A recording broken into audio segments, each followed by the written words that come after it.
Salah satu rintangan lagi tentunya yang membuat kita sulit untuk berdoa adalah kita nggak tahu harus bagaimana berdoa. Doa itu apakah harus melipat tangan seperti ini? Berdiri, duduk, atau berlutut ya bersujud. Aku kalau berlutut nggak bisa lama-lama karena lututku nggak bagus. Atau gimana ya, berdoa itu harus di dalam gereja atau boleh di kamar saya?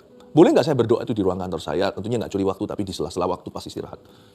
Apakah doa itu di depan orang rame-rame gitu, alias doa korporat, atau doa itu mesti sembunyi sendiri di kamar pribadi? Kita nggak tahu, ada banyak sekali 1001 pertanyaan, question. Kita nggak tahu, bukan hanya nggak tahu bagaimana berdoa, itu hanya satu hal. Hal lain yang sama dahsyatnya adalah kita juga nggak tahu mau doa apa. Oke, doa berarti harus melipat tangan. Setelah itu aku ngomong apa ya?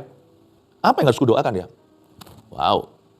Makanya Roh Kudus itu hadir di hidup kita untuk menjadi guide, seperti tour guide gitu ya. Tapi Roh Kudus datang sebagai pemandu. Dia akan tuntun kita, bimbing kita dalam segala kebenaran. Ada sesuatu yang sifatnya bukan dari kita. Sesuatu yang pure, murni dari Roh Kudus di dalam diri kita. Roh sendiri berdoa untuk kita itu terjadinya adalah melalui kita. Karena Roh Allah selalu bekerja sama dengan ciptaannya. Roh itu berdoa untuk kita kepada Allah. Jangankan jauh-jauh. Tadi malam aja, saya dibangunkan Roh Kudus. Kok tahu Pastor Philip itu Roh Kudus? Ya nggak mungkin saya diam-diam bangun pukul 3, setengah 4 untuk berdoa. Karena saya pasti mengantuk. Karena tubuhku ini, dagingku ini lemah, rohku yang penurut, itu pasti sesuatu yang sifatnya spiritual. Saya dibangunkan untuk berdoa bagi beberapa hal.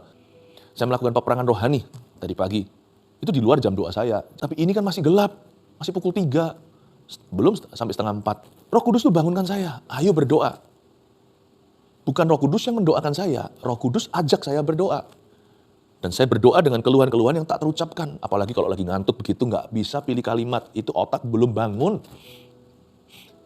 Tapi pada waktu itu saya berdoa. Dengan keluhan yang tidak terucapkan. Siapa yang berdoa? Saya yang berdoa? Enggak sih, saya maunya tidur. Tapi suara saya, iya. Saya harus taat, iya. Saya harus nurut, saya harus bangun. Lalu saya berdoa. Siapa yang berdoa? Roh Kudus yang membangunkan saya. Roh Kudus itu mengajari saya berdoa. Roh Kudus yang berdoa melalui kita untuk orang-orang kudus. You see, Roh Kudus dicurahkan atas gerejanya, atas umat perjanjian baru, juga sebagai roh doa. Waktu berdoa itu loh terjadi getaran untuk bersyafaat bagi bangsa, untuk bersyafaat bagi jiwa-jiwa, untuk bersyafaat untuk keluarga, untuk bersyafaat bagi orang-orang jahat agar mereka bertobat. Siapa yang memberi the power to pray, the ability to pray, kuasa untuk berdoa, kemampuan untuk berdoa, hikmat untuk berdoa, bagaimana cara berdoa, dan harus doakan apa. Tapi Roh sendiri berdoa untuk kita. Artinya Roh Kudus berdoa melalui kita dengan keluhan-keluhan yang tidak terucapkan.